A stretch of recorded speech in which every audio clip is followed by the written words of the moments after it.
السلام عليكم ورحمة الله وبركاته. أهلا بكم في فيديو جديد على القناة. اليوم سنتحدث عن تصريح مفصل من مدرب كبير جدا، تشابي ألونسو، حول أداء إبراهيم دياز في كأس إفريقيا بالمغرب. هذا التصريح ليس مجرد مدح عادي، بل تحليل شامل لأداء اللاعب وشخصيته، تأثيره على الفريق، وفهمه التكتيكي للعبة. إبراهيم دياز قدم مستويات مذهلة في هذه البطولة، وحتى تشابي ألونسو الذي يعرف الكرة جيدا من تجربته كلاعب ومدرب أبدى دهشته من ما يقدمه اللاعب على أرض الملعب. سنتناول اليوم كل التفاصيل خطوة بخطوة، وسنحاول نقل كل إحساس المدرب تجاه اللاعب ومساهمته في المباريات. تشابي ألونسو بدأ حديثه بالقول إنه فوجئ بما يقدمه إبراهيم دياز في البطولة. رغم معرفته بموهبته، لم يكن يتوقع هذا المستوى من الالتزام، القتال على كل كرة، والمجهود البدني والعقلي الذي يظهره اللاعب من الدقيقة الأولى إلى الأخيرة. إبراهيم لا يكتفي بالمهارة فقط، بل يدمجها مع عقلية ناضجة وفهما كاملا للعبة، ما يجعله لاعبا مميزا في كل لحظة. ألونسو يشير إلى أن ما يقدمه اللاعب اليوم يمثل نسخة أكثر اكتمالا ونضجا من اللاعب الذي يعرفه من قبل، ويؤكد أن هذه البطولة كشفت عن قدرات لم يكن يتوقعها حتى أعظم المراقبين له. واحدة من أبرز النقاط التي ركز عليها تشابي ألونسو هي روح القتال عند إبراهيم دياز. اللاعب يقاتل على كل كرة، يضغط على الخصم، يعود للدفاع، ثم يتحرك بين الخطوط لطلب الكرة في اللحظة المناسبة. هذا التوازن بين الجهد البدني والفهم التكتيكي للعبة هو ما يجعل إبراهيم لاعبا نادرا. ألونسو أكد أن هذا الأداء لا يأتي من فراغ، بل نتيجة عقلية قوية، استعداد ذهني، وتحضير بدني ممتاز، يجعل لاعبا قادرا على تقديم أفضل ما لديه طوال المباراة، حتى تحت ضغط المباريات الكبيرة والبطولات القارية الصعبة. تشابي ألونسو أشار أيضا إلى ذكاء إبراهيم التكتيكي. اللاعب لا ينتظر الكرة ليبدأ التفكير، بل يتوقع الأحداث قبل أن تقع، يعرف متى يسرع اللعب ومتى يهدئه، ويتحرك ليخلق المساحات لزملائه ويغير تمركز الدفاع. ألونسو وصف هذا النوع من اللاعبين بأنه حلم لأي مدرب، لأنه يمنح الفريق حلولا متعددة داخل المباراة نفسها، سواء كلاعب جناح أو صانع لعب أو لاعبا حرا بين الخطوط. كل مركز يلعبه إبراهيم يحافظ فيه على هويته مع الانضباط الجماعي، وهذا يميز اللاعب عن أي موهبة عادية. أحد أهم العناصر في التصريح كانت شخصية إبراهيم دياز في المباريات الكبيرة. تشابي ألونسو أكد أن إبراهيم لا يختبئ أبدا في اللحظات الحرجة، بل يطلب الكرة، يتحمل المسؤولية، ويظهر شخصيته القوية في أوقات الضغط.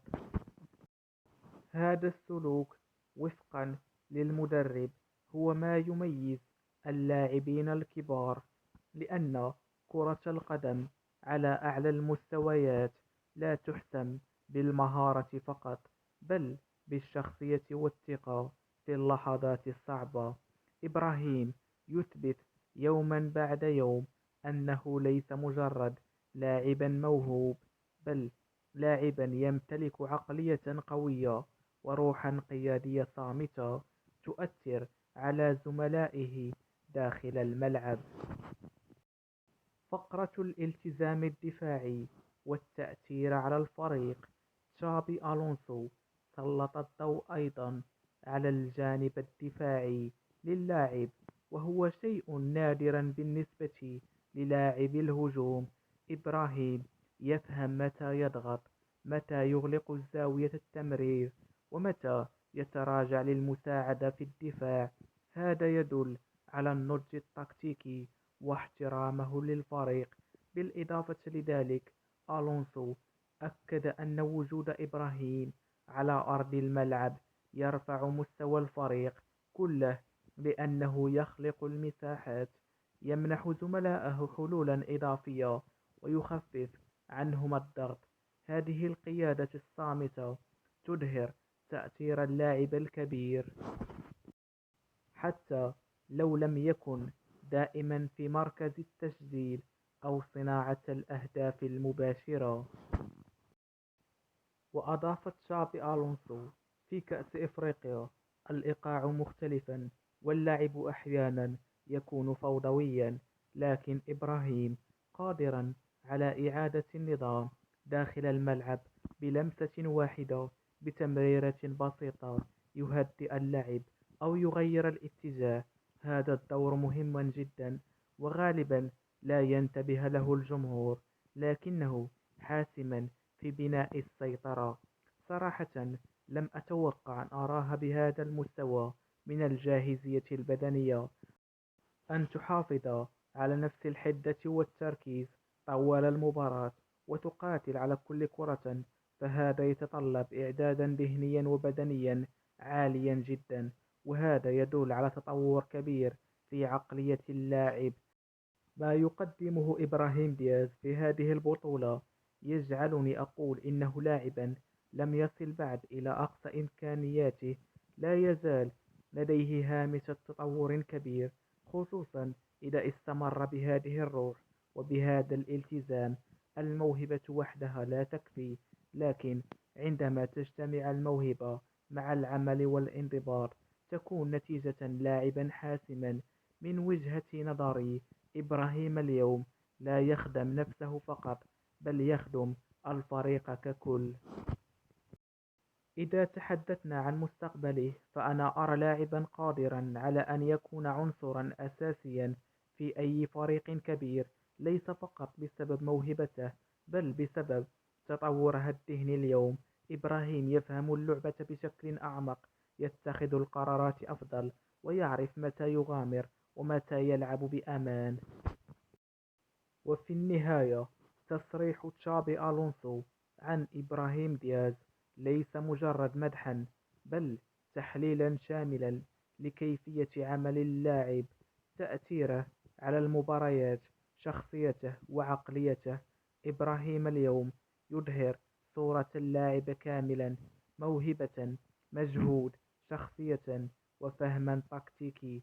إذ استمر على هذا الأداء، فإنه سيكون لاعبا مؤثرا جدا في السنوات القادمة. كرة القدم تكافئ الذين يعملون بصمت، يقاتلون في الملعب، ويظهرون شخصيتهم الحقيقية حين يكون التحدي صعبا. وفي الختام، أترككم لتفكروا: هل إبراهيم دياز أصبح اليوم واحدا من أفضل اللاعبين الذين يمكن أن نبني عليهم مستقبلا في المنتخب والأندية الكبرى؟ لا تنسوا كتابة رأيكم في التعليقات، والاشتراك في القناة، ولايك إذا أعجبكم التحليل. نلقاكم في فيديو قادم.